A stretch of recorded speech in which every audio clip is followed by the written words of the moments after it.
Доброе утро всем нашим ранним пташкам. В эфире самая ранняя, самая уютная и самая семейная утренняя программа «Утро Якутии».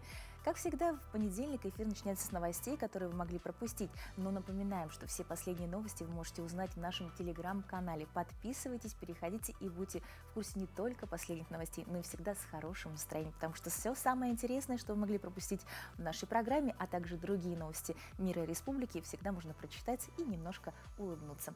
Итак, пока вы спали, в Узбекистане состоялся международный самаркандский марафон, один из самых живописных и колоритных марафонов в мире. И очень радостно, что якутянка Наталья Леонтьева стала серебряным призером на дистанции 42,2 километра. Поздравляем Наталью, ждем ее, кстати, даже в гости, возможно.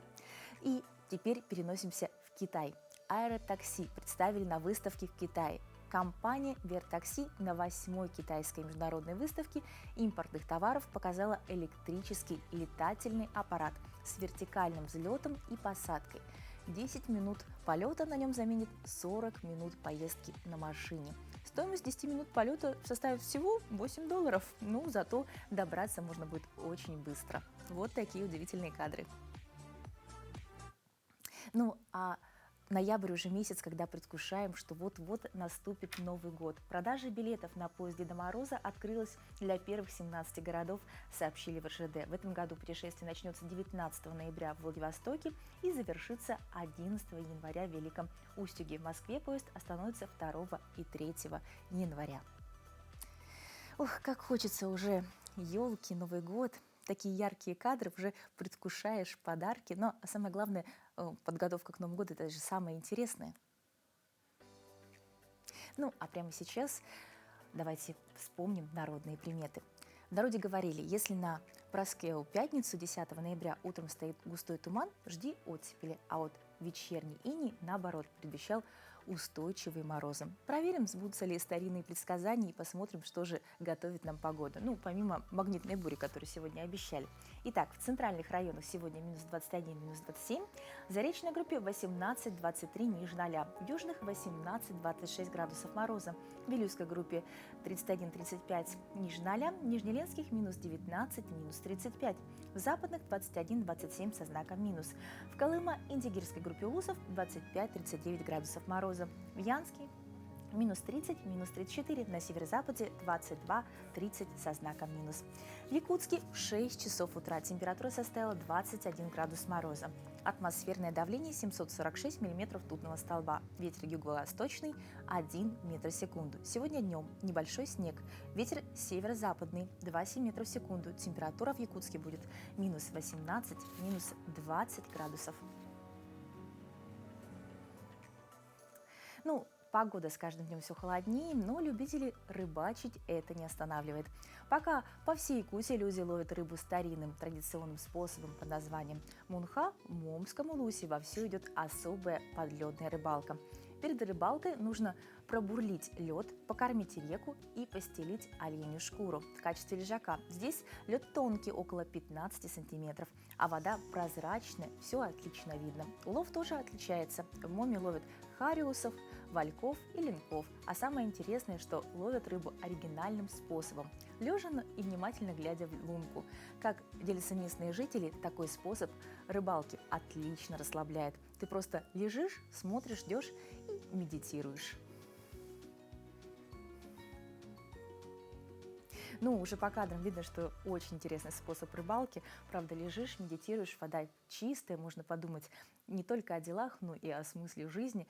Вот такой замечательный способ. Я, наверное, бы хотела его тоже на себе испытать. Ну, а прямо сейчас переходим к другим новостям.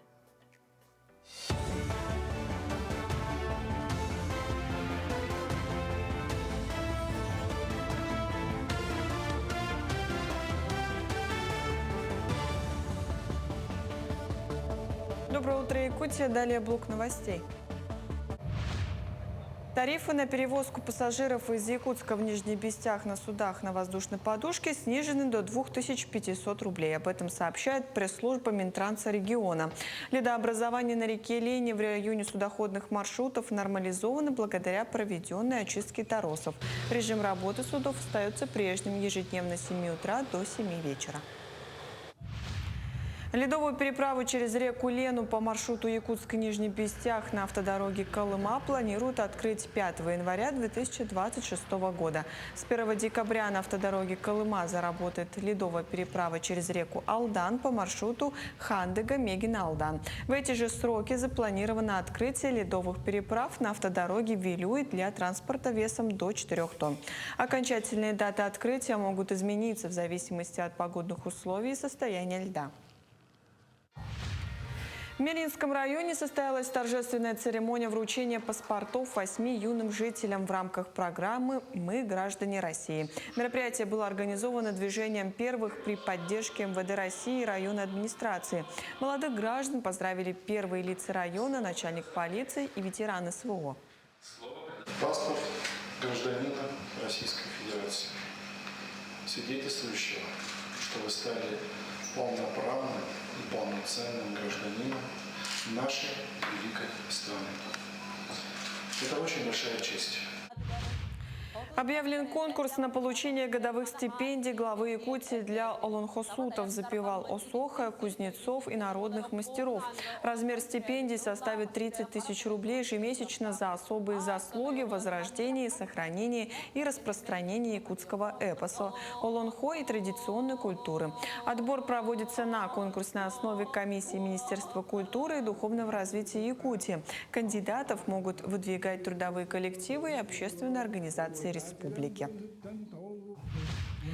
Живое исполнение эпоса «Олонхо» продолжает развиваться в Якутии. В Музее литературы имени Платона Аюнского на протяжении 2 дней прошли традиционные вечера «Олонхо», приуроченные к 20-летию включения этого якутского эпоса. В этом году формат мероприятия претерпел изменения. Если ранее вечера «Олонхо» проводились в балаганах и длились 1 час, то теперь представление расширилось до 2 часов. Гости музея смогли насладиться живым исполнением эпоса «Бардам Бабы», который представила артистка театра «Олонхо» Яна Нюргусова. Мероприятие привлекло как взрослых, так и молодое поколение. Следующий вечер «Олонхо» с исполнением другого эпоса запланирован на 12 ноября. Сперва, когда мы делали в балагане, было ощущение того, что мы делали время чуть-чуть поменьше, час. И зрители говорили то, что не хватает, мы хотим еще. И поэтому мы увеличили время на 2 часа. И зрителей уже становится больше. Им интереснее слушать. Вот пробуждается какое-то вот традиционное, забытое какое-то магия олонхо, и человек погружается.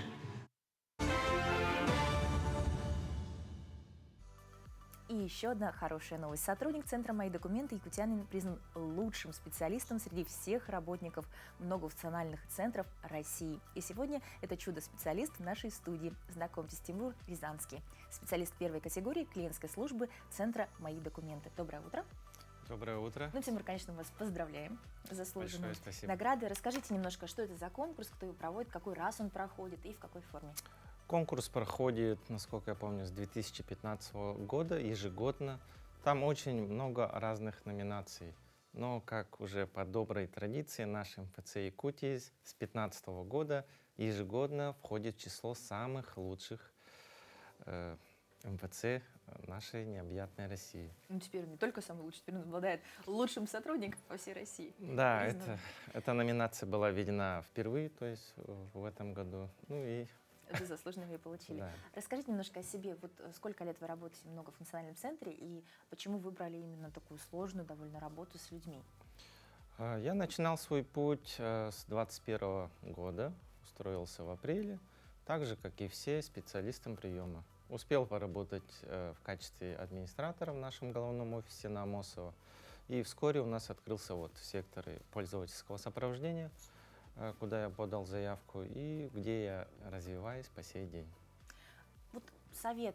Часто профессии, связанные с людьми, особенно для молодых специалистов, это такое определенное испытание, да? Потому что люди очень разные, у всех разные проблемы. Ну, с документами работа очень нервная, да? Ну, для многих людей, кто не сталкивается. Вот как быть в ситуациях, когда человек не понимает, что вы объясняете, приходится по нескольку раз повторять, как найти подход к каждому, успокоить? Вот какой совет бы вы дали специалистам? Ну, я бы сказал, что личный подход к каждому человеку индивидуален. То есть кому-то нужно медленно говорить, кому-то быстро, кому-то более углубленно, а кто-то уже все знает, просто ему нужно чуть-чуть помочь.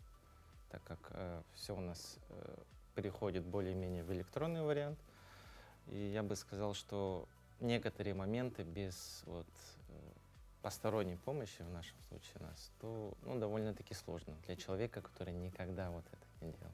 Мгм. Поэтому многие обращаются к нам. Насколько нужно быть психологом в вашей профессии? Ну, я бы сказал то, что с опытом это приходит. То есть нужно тоже подстраиваться под человека, я бы сказал. Меняются ли люди за годами? То есть вот прогресс насколько отражается? То есть обладают ли они большим количеством знаний сейчас? Или наоборот, прогресс опережает, особенно для старшего поколения, знания, и им приходится все сложнее? Да, кстати, хорошее замечание. Ну, я бы сказал то, что я вот так как с 21-го работаю, примерно люди стали более технически грамотными. Мгм. Ну, к сожалению, да, старшее поколение у нас чуть-чуть отстает. Ну, для этого, если что, есть мы. Вот в конкурсе помог ли профессиональный опыт и что именно оценивалось в визитке, в подготовке? У нас конкурс проходил в несколько этапов. Было, конечно же, съемки, видеовизитка, Мгм. было анкетирование, профессиональное тестирование и также, конечно, финальное собеседование с Минэкономики, с Минэкономического развития Российской Федерации. Какой этап для вас оказался самым трудоемким в подготовке? Собеседование самое сложное было. Помогали коллеги? Да, у нас вообще весь МФЦ был включен, то есть все наши отделы, это ОК, ОКЭО, все наше начальство, также, конечно же, мое непосредственное начальство, как в клиентской службе, да, была очень большая помощь. Ну, то есть поддержка тоже имеет значение. Да, конечно. Трудно представить, что задавали, какие вопросы на собеседовании обычно спрашивают. Ну, там, так как сама номинация называлась «Лучший универсальный специалист сектора пользовательского сопровождения», то, конечно, вопросы были в основном по электронным услугам. Более углубленное знание, то есть что нужно, чтобы оформить это. То есть мы заходим туда, нажимаем сюда, кому полагается срок рассмотрения. То есть, в принципе, если специалист это никогда не делал лично, то, я думаю, и не ответит на этот вопрос. Мгм, то есть именно профинансировано вопросы по профессиональной деятельности именно пользовательского Да, сопровождения. именно А электронные пользовательское услуги. сопровождение — это у нас госуслуги. Это, это секторы пользовательского сопровождения, это у нас да, для оформления государственных и муниципальных услуг. Там очень много сайтов входит, но основной у нас, конечно же, госуслуги.ру. То есть получается, это комплекс даже сайтов, да, которые оказывают помощь удаленно. Да, И всё по верно. всем вас спрашивали прям. Да. Ну, не прям по всем, но по основным, да. Нужно было готовиться ко всем, чтобы Все верно. угадать. Все верно. Потрясающе. Получается, не только профессиональные навыки работы с людьми, но еще и очень хорошая память, чтобы Да, это все там. последовательно запомнить. А вот чаще обращаются по работе с какими вопросами?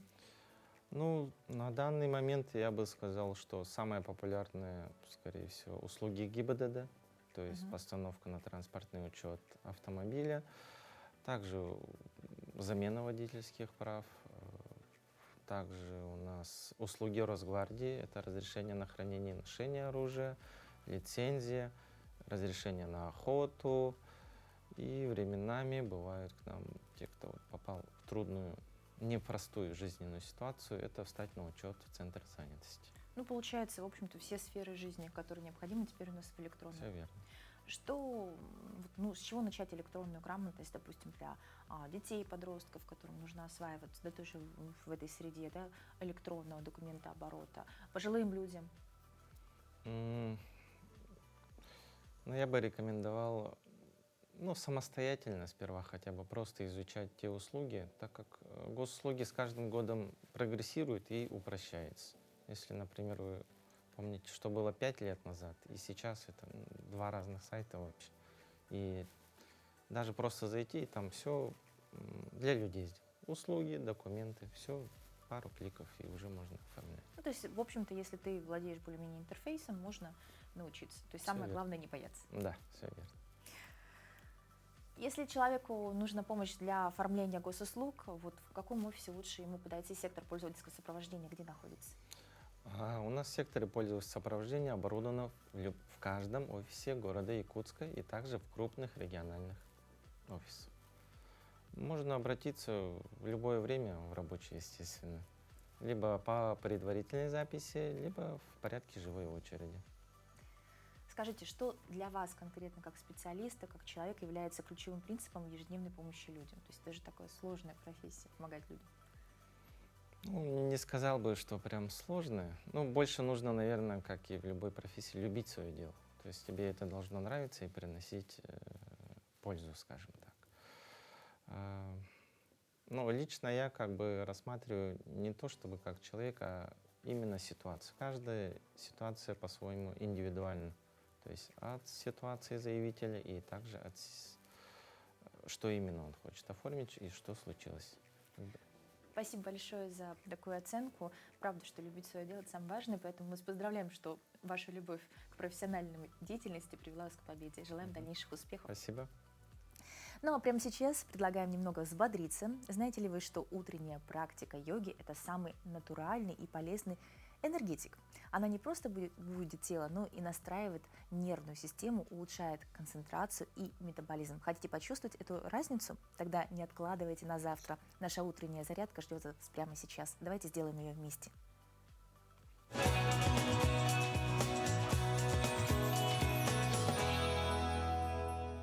Доброе утро, дорогие телезрители! Меня зовут Чинова Виктория, и сегодня мы вместе с вами будем делать легкие упражнения по йоге. Первое, с чего мы с вами начинаем, это утренняя динамичная зарядка.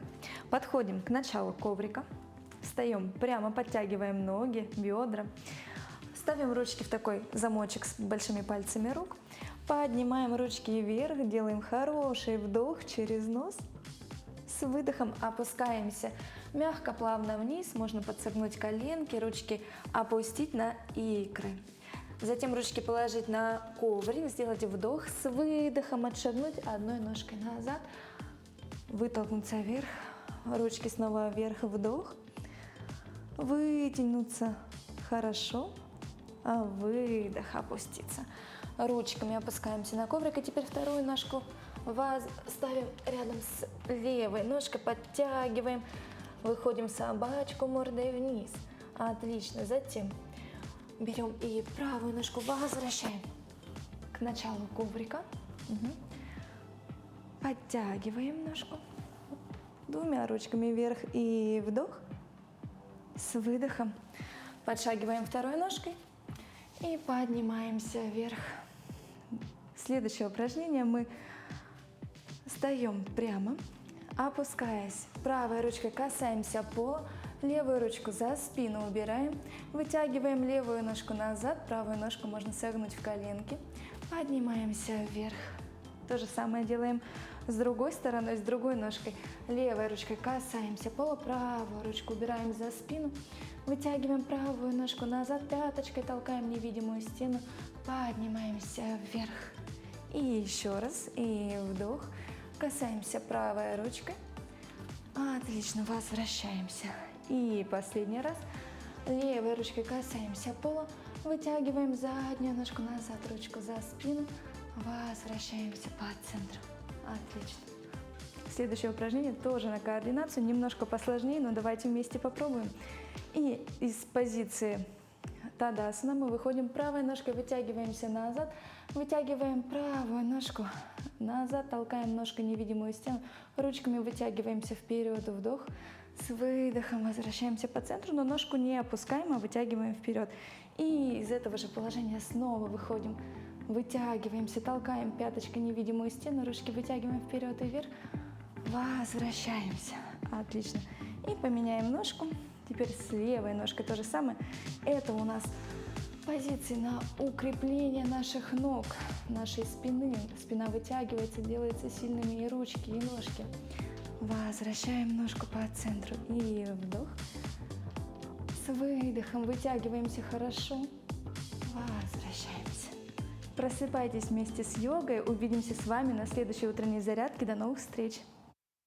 По-моему, отличная зарядка. Потянулись, проснулись, ну и пора поговорить об интересном. Говорят, что талант нельзя унаследовать. Но можно ли унаследовать любовь к игре?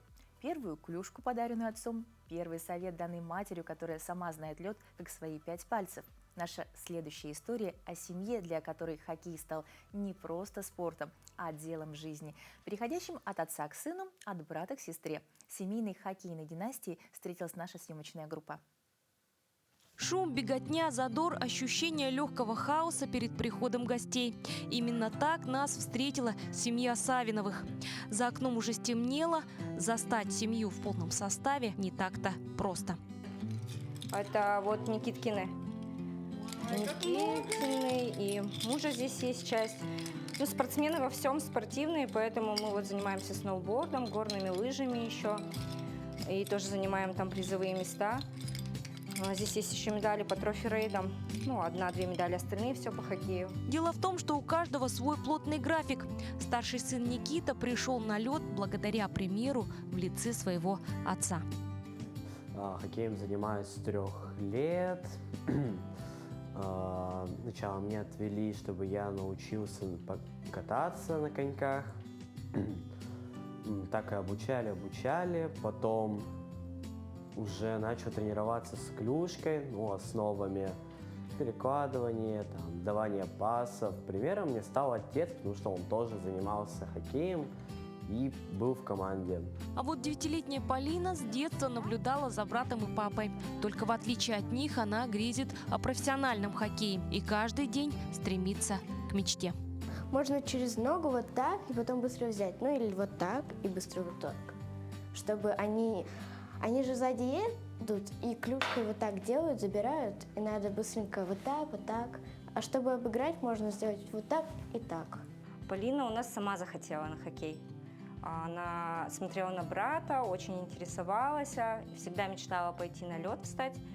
И вообще вот первое упоминание о льде, как бы она сразу: я хочу на лед, и ну вот поэтому мы решили как будто хоккей, ближе к ней было.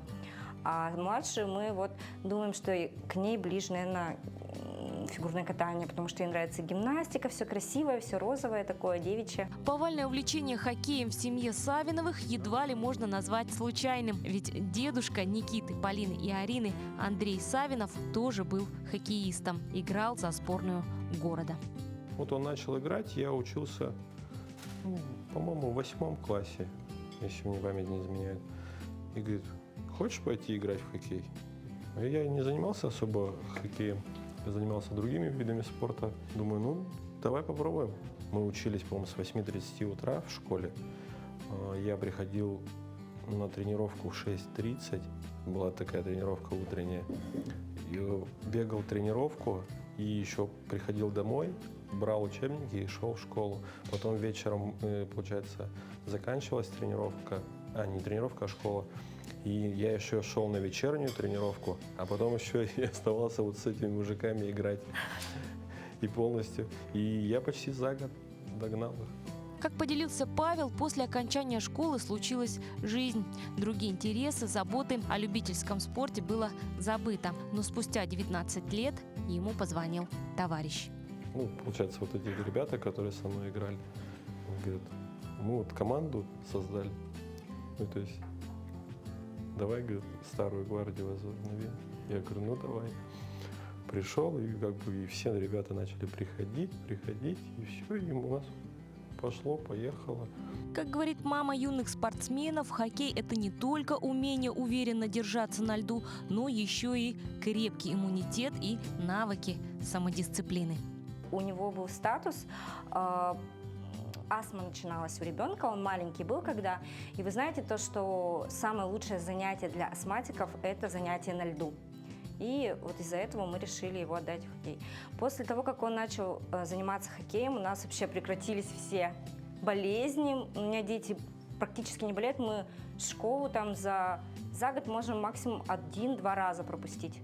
Потому что они оба хоккеисты, это очень закаляет организм. Поздно легли спать, я утром бужу, вставайте, идите в школу. Они без вопросов у меня поднимаются и идут. То есть это дает не только здоровье, но еще и закалку моральную такую, уверенность в себе, дисциплину, да, вот это все. И, в принципе, у меня хоть и у сына подростковый возраст, сложный возраст для ребенка на самом деле, но он благодаря хоккею очень сдержанный, очень правильный, там не пьет, не курит, как сейчас многие молодежь, подростки, да, и ему есть чем заниматься для себя, но есть как бы. И он любит занятия свои, он не прогуливает тренировки и занимается с удовольствием. К слову, хоккей не единственное увлечение семьи. Помимо спорта, дети занимаются вокалом и музыкой, а маленькая Арина постигает азы балета. Как говорят их родители, главное, чтобы шло от сердца, а нужные навыки придут со временем. Надежда Кузнецова, Илья Сыромятников, Якутск. Да, все начинается с семьи, все начинается с традиции, поэтому если вы хотите, чтобы ваш ребенок чем-то увлекся, может быть, стоит начать с себя. Ну, а в очередном выпуске нашей постоянной рубрики «Финансовая грамотность» мы сегодня расскажем о детской банковской карте. С какого возраста ее можно оформлять, какие ограничения действуют, что необходимо рассказать ребенку, прежде чем у него появится своя собственная карта. Оформить банковскую карту для ребенка разрешается уже 6 лет, но до 14 лет дети могут пользоваться только дополнительными картами, которые родители выпускают к своему банковскому счету.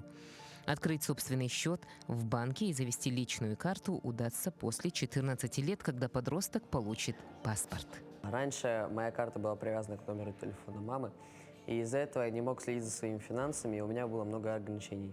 Теперь я заимел свою карту, и у меня появилось очень много привилегий, я также могу следить за своими финансами.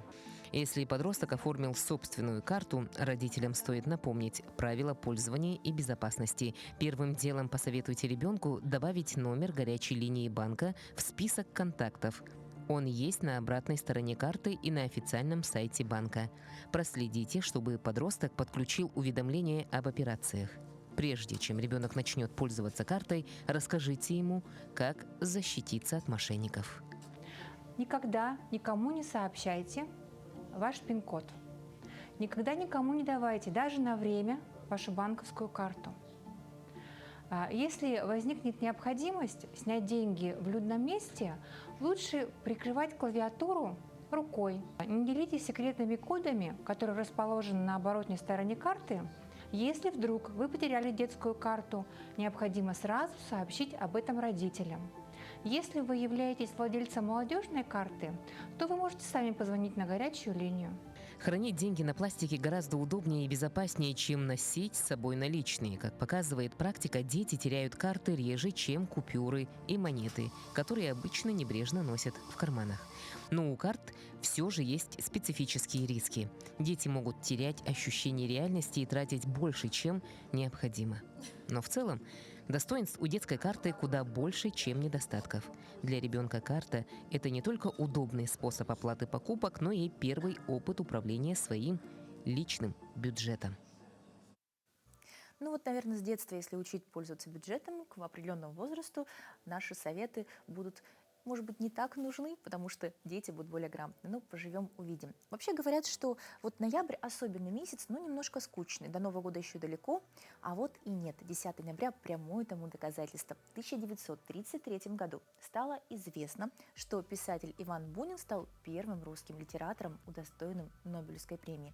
А в 1983 году калифорнийский студент Фред Коэн успешно завершил курсовую работу по созданию прототипа первого компьютерного вируса. Вот так вот, программа, которая была способна к саморазмножению и распространению по сетям. Кто бы сказал, что это потом чем и вернется. Вот такой нескучный у нас понедельник в истории. У каждого дня своя тайна, своя неповторимая дата в календаре. Прямо сейчас расскажем, чем еще примечателен день сегодняшний. На календаре 10 ноября. Сегодня отмечают День сотрудника органов внутренних дел Российской Федерации, Всемирный день науки за мир и развитие, Всемирный день молодежи. По народному календарю Параскева Пятница, Бабья заступница. Параскева Пятница считалась бабьей святой, покровительницей семьи и брака. Именно ей девушки задавали в своих молитвах вопрос, как выйти замуж, чтобы жить счастливо, и просили помочь в этом деле. Также Параскеве молились о домашнем благополучии и защите от болезней. В этот день, в 1866 году, в канун своего 45-летия, Федор Достоевский закончил роман «Игрок». В 1910-м из своего дома в Ясной Поляне ушел 82-летний Лев Толстой. 1917 – день рождения советской милиции. В 1933 Иван Бунин стал лауреатом Нобелевской премии по литературе. В этот день родились Мартин Лютер, немецкий богослов, основатель лютеранства, переводчик Библии на немецкий язык. Мустафа Кемаль, основатель и первый президент Турецкой республики, политик, военачальник.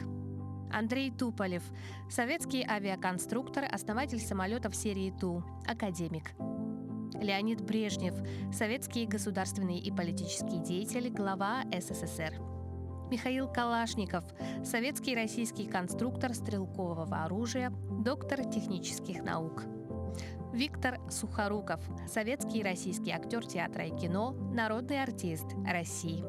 Именины отмечают Анна, Арсений, Афанасий, Георгий, Дмитрий, Иван, Кузьма, Максим, Неонила, Николай, Павел, Прасковья, Степан и Терентий. Вот знаете, а в современной действительности появились у нас еще четырехколесные члены семьи. Да, наши машины давно стали частью семьи, а значит, и проблемы с ними мы переживаем особенно остро. Попал в аварию, и весь мир рухнул, особенно если нужно куда-то срочно лететь, бежать и вести детей. Но вернуть нам спокойствие и уверенность поможет наша постоянная рубрика «Советы юриста». Разберем процедуру взыскания ущерба после дорожно-транспортного происшествия от самостоятельной оценки ущерба до обращения в суд, если это потребуется.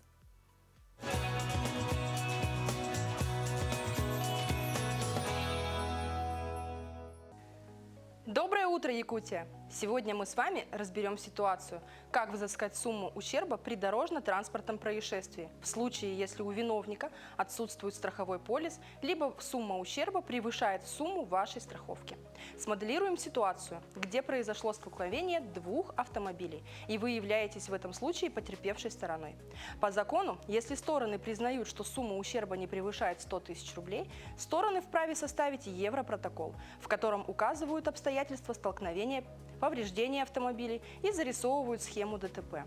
Если сумма ущерба превышает указанную сумму, либо у виновника отсутствует страховой полис, оптимальнее всего вызывать сотрудников ГАИ для составления протокола и постановления об административном правонарушении в отношении виновного водителя. Повреждения автомобиля бывают разные, как явные, так и скрытые, поэтому не торопитесь оценивать ущерб самостоятельно. Лучше всего обратиться к компетентным специалистам в этой области. Специалисты, производящие оценку, выдадут вам заключение с выводами о всех повреждениях и о стоимости восстановительного ремонта. Это заключение вам очень пригодится, если у виновника отсутствует страховой полис. А это значит, что ущерб он будет выплачивать вам лично. И здесь, как всегда, два варианта. Либо виновник ДТП выплатит вам сумму ущерба добровольно, либо придется разбираться в судебном порядке. Такая же ситуация возникает и когда страховая компания выплатила вам страховую сумму в качестве возмещения ущерба, но в пределах стоимости полиса ОСАГО. До настоящего времени максимальная стоимость по обычному полису ОСАГО за причиненный ущерб автомобилю составляет 400 тысяч рублей. Если причинен вред здоровью, то сумма выплаты может достигать 500 тысяч рублей. А что, если сумма ущерба составила 600-700 тысяч рублей? То есть выше, чем возмещает страховая компания.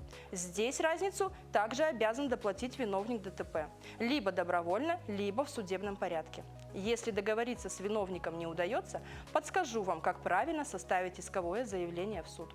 К исковому заявлению необходимо приложить данные на истца и ответчика, например, копии паспортов, СНИЛС или ИНН, протоколы и постановления, составленные сотрудниками ГАИ, заключение об оценке ущерба.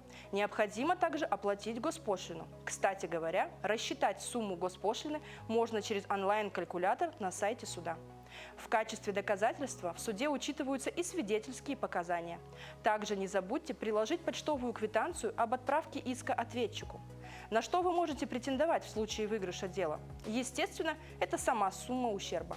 Компенсация морального вреда. Также, если причинен вред здоровью, можно рассчитывать и на утраченный заработок. И самое главное на сегодня, что бы мне хотелось вам сообщить, это оставление водителем места дорожно-транспортного происшествия влечет лишение его права управления транспортными средствами на срок от 1 года до 1,5 лет, либо арестом на срок до 15 суток.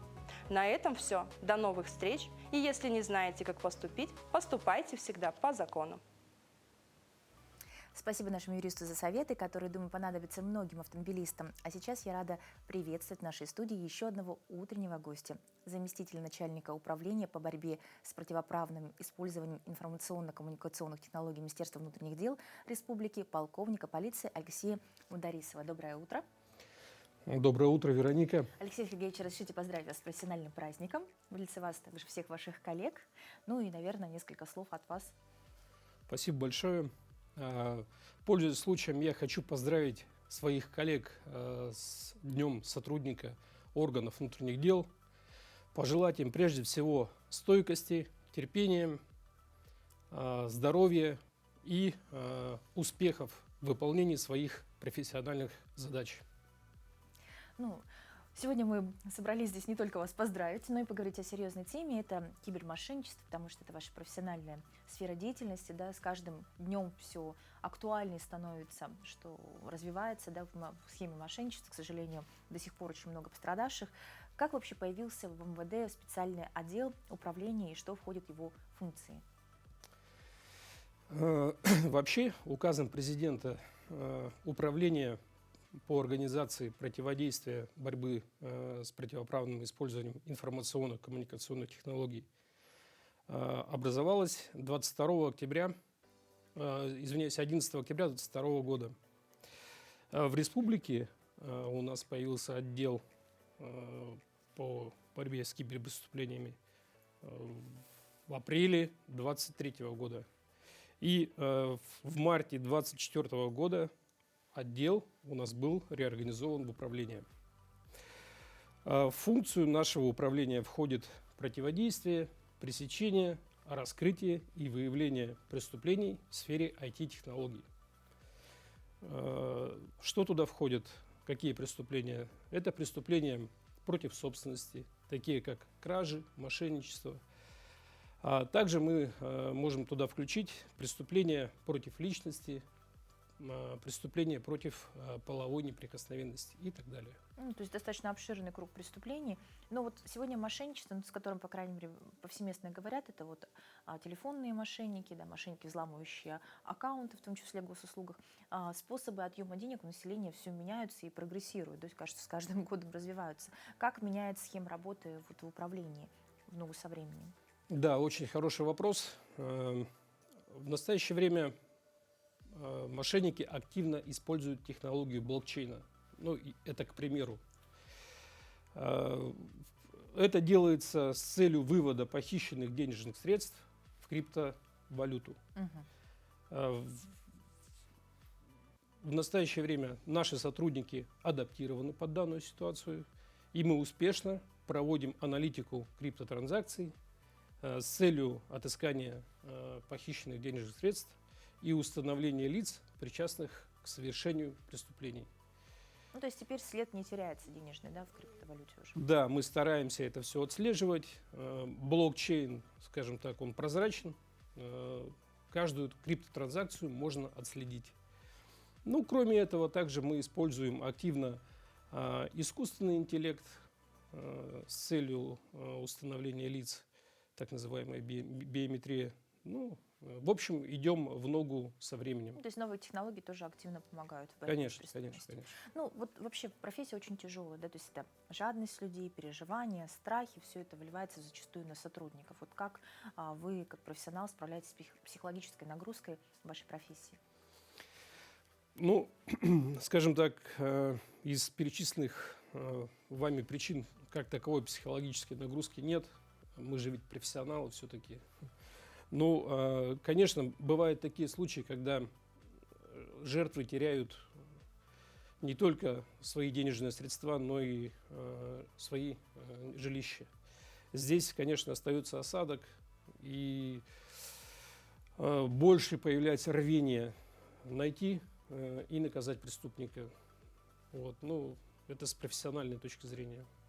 вот вообще часто обман, да, и мошенничество именно в такой интеллектуальной сфере, да, как киберпреступления, связаны с каким-то определенным психологическим этапом. То есть человек к какой-то точке страха или переживания доходит и уже не может отказать мошеннику в исполнении там команд по предоставлению пин-кодов, логинов и паролей и так далее. Вот что за этим кроется? Страх, доверие, паника? То есть это какие-то вот способы, не знаю, зомбирования, что ли?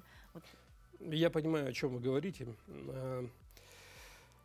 Разные схемы обмана несут в себе разные, скажем так, вот, факторы, да, когда нет обратного хода. Например, когда жертве звонит мошенник и представляется сотрудником правоохранительных органов, пугая его в государственной измене, жертвой мы можем здесь говорить о страхе. Психологи изучили данный феномен. Здесь происходит выброс норадреналина. Это фермент, химическое вещество нашего организма. И под воздействием норадреналина человек перестает контролировать свои действия.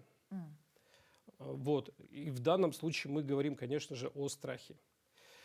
Если жертва втянута в так называемые лжеинвестиции, когда уже были внесены какие-то денежные средства, то, конечно же, здесь речь идет о жадности, когда уже человек не может остановиться, когда он все больше и больше вносит денег с целью получения большего дохода, либо же с целью возвращения своих вложенных средств. То есть есть все-таки и психологические аспекты, и физиологические аспекты, да, которые приводят. Конечно, и конечно. Там работают тоже, видимо, какие-то подготовленные люди. Вот как себя защитить? Потому что много об этом говорят, да, то есть сейчас вы проводите информирование граждан, да, мы стараемся тоже донести информацию. Вот зачастую какие случаи повторяются из раза в раз и почему? Ну, в результате анализа, конечно, у нас, как я уже озвучил, это вот два таких основных варианта, скажем так, обмана. Первый вариант, когда жертве взламывают личный кабинет государственных услуг. Далее звонит мошенник под видом правоохранительных органов, переводит его на другого своего подельника, мошенника, который представляется сотрудником Росфинмониторинга. И под воздействием обмана жертва переводит свои денежные средства на подконтрольные счета преступников. Но здесь, в данном случае, как себя защитить? Конечно же, здесь, если у вас взломали личный кабинет, необходимо обратиться в МФЦ, либо же позвонить на телефон на горячую линию 112. Специалисты горячей линии 112 переведут на нас, на наше подразделение. В нашем подразделении круглосуточно дежурят сотрудники наши, оперативники. Вот, они проконсультируют, окажут помощь юридическую. Ну и вторая схема такая, самая больная, скажем так, тоже, да, это лжеинвестиции. Здесь у нас самые большие ущербы и доходит до 20 миллионов рублей. Здесь основная проблема, скажем, трудность состоит в том, что период совершения преступления у нас большой. То есть, как правило, люди начинают обращаться уже спустя полгода, даже год, когда уже цифровой след остается, но актуальность его теряется. Вот. Ну, здесь что могу сказать? Здесь нельзя, скажем так, доверять различным брокерам, лжеброкерам, которые не имеют лицензии. Нельзя гнаться, скажем так, за высокими какими-то дивидендами, процентами. То есть доверять официальным брокерам, которые имеют лицензию Центробанка. Вот. Ну, пожалуй, вот эти вот две схемы, которым очень сильно поражена республика. Спасибо большое за подробную информацию. Я надеюсь, что эта информация, дорогие телезрители, поможет вам быть более собранными, более внимательными. И если вдруг так случится, что вы станете жертвой мошенничества или вас взломают, вы теперь знаете, как себя вести. Еще раз поздравляем с профессиональным праздником. Желаем вам профессиональных успехов, потому что и непосредственно от них зависит наша с вами безопасность. Спасибо. Ну, дорогие друзья, еще одна историческая дата. Столица Южной Якутии, город Нерюнгри и Нюнгринский район отпраздновали полувековой юбилей. Вся минувшая неделя была насыщена торжественными и культурными мероприятиями и сюрпризами для жителей города и приехавших на праздник гостей. Как все было, расскажут наши коллеги. Традиционно праздничные мероприятия начались с торжественного митинга и возложения цветов памятнику Гаврилу Чиряеву, благодаря которому маленький поселок в Якутской тайге был преобразован в город республиканского значения. Мы активно участвуем и реализуем значимое количество национальных проектов. Мы продолжаем строить и возводить жилые дома, реконструировать наше здравоохранение, строить дороги, ремонтировать школы, детские сады. В общем, занимаемся, как обычно, всеми теми делами, которые очень важны для людей, для жителей нашего района, для жителей города Нерюнгри, для того, чтобы их жизнь становилась как минимум более современной, а как максимум должна становиться более качественной. Нерюнгри – второй по величине город в Якутии и настоящее промышленное сердце республики. Это заслуга общественных деятелей, политических лиц и, конечно, людей труда и первостроителей. Дата великая, на самом деле, потому что 50 лет люди строили этот город, облагораживали, ухаживали, молодежь здесь развивается. И сегодня мы подходим к этой дате очень с счастливым лицом и с уверенностью в будущее, потому что наши люди, наша команда, наши нерюнгринцы развивают этот город, делают его краше. Город преображается, он замечательный, это будет один из самых лучших городов Дальнего Востока, мы к этому стремимся. Безусловно, главными героями праздника стали первостроители, которые 50 лет назад совершили самый настоящий трудовой подвиг, построив город в глухой тайге. Для гостей торжественного вечера в Центре культуры и духовности состоялся большой праздничный концерт с участием творческих коллективов Нерюнгринского района. Ехала в 1974 году в марте месяце с Бочаровым. Забивали колышек, как въезжаешь в город. И всю жизнь проработала на стройке. В данное время я уже 30 лет работаю в роддоме. Я еще работаю. Все прекрасно. Я город свой люблю. И жителей города люблю. Все хорошо. Долгожданным подарком для жителей и гостей Нерюнгри стало открытие нового современного культурного парка в самом центре города. В парке расположены теплые павильоны, световые качели, детские площадки. Дополняют пространство разнообразные арт-объекты. Произведены все работы, практически остались небольшие штрихи, которые сейчас не будут влиять на работу парка. И сегодня, конечно, мы торжественно с главой города открыли его. Юбилейные мероприятия в новом культурном парке завершили красочное фаер-шоу и большой праздничный салют. Иван Лазаренко, Андрей Гаянов, Нерюнгри. Здорово, когда жители города так ласково отзываются, что они его и строили, и до сих пор работают, и очень сильно любят, продолжать в нем жизнь. Это просто замечательно. Это такие яркие кадры. Ну, а мы спешим с утра пораньше, конечно, насытить ваш информационный день новостями.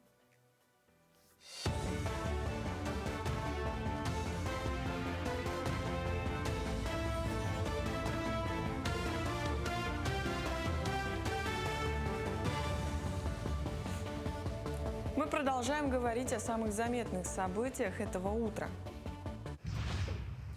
Глава Якутии Айсет Николаев рассмотрел ход строительства корпусов 4 медицинских учреждений. Ключевой темой совещания стал контроль за ходом строительства медицинских объектов в селе Майя Мегино-Кангаласского района, поселка Сангар Кобяйского района, селе Намцы Намского района и городе Нюрба. Выслушав доклады, глава республики указал на низкие темпы работ по возведению больничного комплекса в селе Майя и лечебного комплекса в городе Нюрба.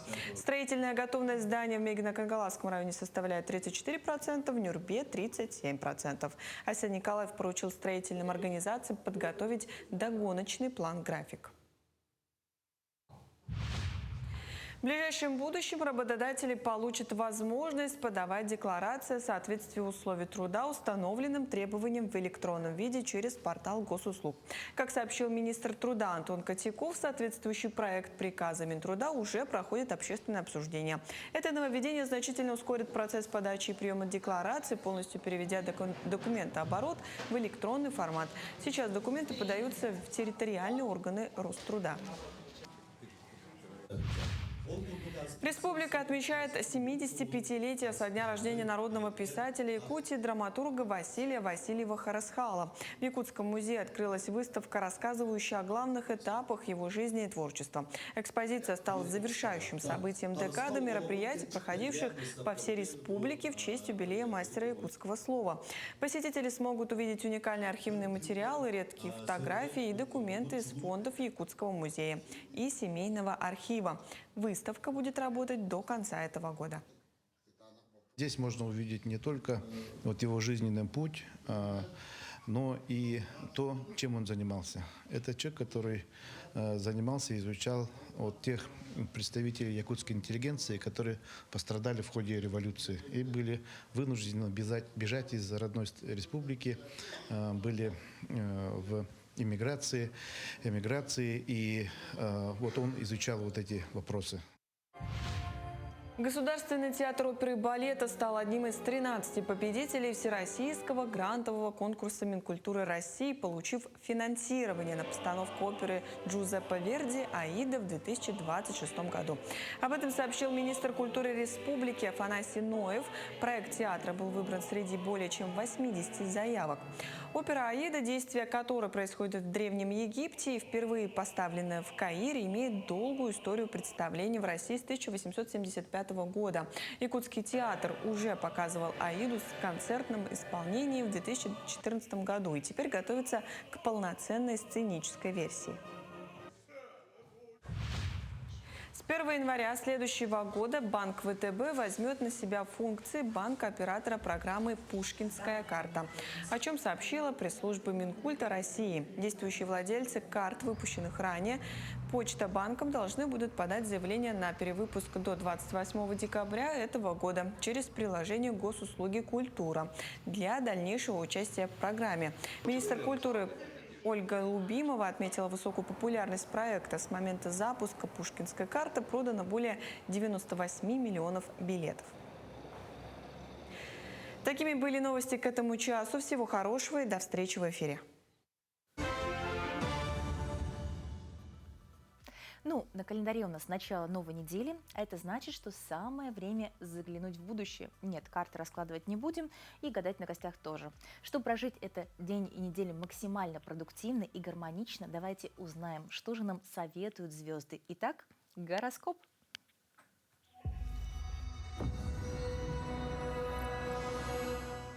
Овны. На этой неделе ваш профессиональный импульс получает поддержку. Проявление инициативы приведет к заметному признанию и, возможно, к дополнительному вознаграждению. Не бойтесь взять на себя дополнительные обязанности. Это важный шаг к будущему успеху. Тельцы. Эта неделя дает вам шанс перестроить поток доходов. Корректировка бюджета и небольшие, но продуманные траты способны освободить место для накоплений. Возможно, вам придется делать выбор между стабильностью и возможностью рискнуть ради большего. Особенно это касается карьеры. Близнецы. Вы будете на пике активности. Вас ждет множество встреч, звонков и новых идей. Неделя будет наполнена неожиданными событиями и сменой планов. Главное – не нервничать. Раков ждет неделя эмоциональных открытий. Возможно, колебания настроения, но они приведут к важным осознаниям. Если давно чувствовали, что что-то не так, сейчас появится шанс разобраться в этом. В работе проявите терпение. Желаемый результат уже близко. Для львов неделя будет поворотной. Важно не тратить слишком много времени на работу, а уделить внимание близким. Стоит устроить семейный ужин, встретиться с друзьями или просто поговорить с теми, кто вам дорог. Девы. Наступает время перемен. Возможно, вы поймете, что пора двигаться в новом направлении. Это может вызвать тревогу, но будьте уверены, перемены назревали давно. В карьере стоит быть внимательнее к деталям. Это поможет избежать ошибок. Весы. В эти дни могут вскрыться старые тайны. Вы узнаете что-то о прошлом, что заставит иначе взглянуть на важные события вашей жизни. Как бы ни сложилась ситуация, не торопитесь с выводами. Не бойтесь правды, это даст возможность двигаться дальше без лишних волнений. Скорпионы. Эта неделя станет испытанием для вашей выдержки. Вас могут провоцировать на резкие решения или эмоциональные поступки. И важно не поддаваться сиюминутным порывам. От лишнего раздражения помогут избавиться занятия спортом и уединение с собой. Контролируйте свои эмоции и не рубите с плеча. Стрельцам на этой неделе пора задуматься и поставить себя на первое место. Не стоит слишком стараться угодить другим. Учитесь говорить «нет» без чувства вины и позвольте себе отдохнуть. Для козерогов эта неделя может стать моментом переоценки ценностей. Возможно, вы поймете, что устали от постоянной гонки за результатом и хотите чего-то другого. Позвольте себе замедлиться. Важно не только достигать целей, но и понимать, для чего они вам правда нужны. Водолеям неделя принесет неожиданную возможность, которую важно не упустить, даже если обстоятельства не кажутся нестабильными. Иногда лучшим решением становится прыжок в неизвестность. Будьте открыты к новому. Рыбам звезды приносят вдохновение и спокойствие. Это отличное время для творчества и духовных практик. На этой неделе важно слушать не только разум, но и внутренний голос. Доверяйте себе.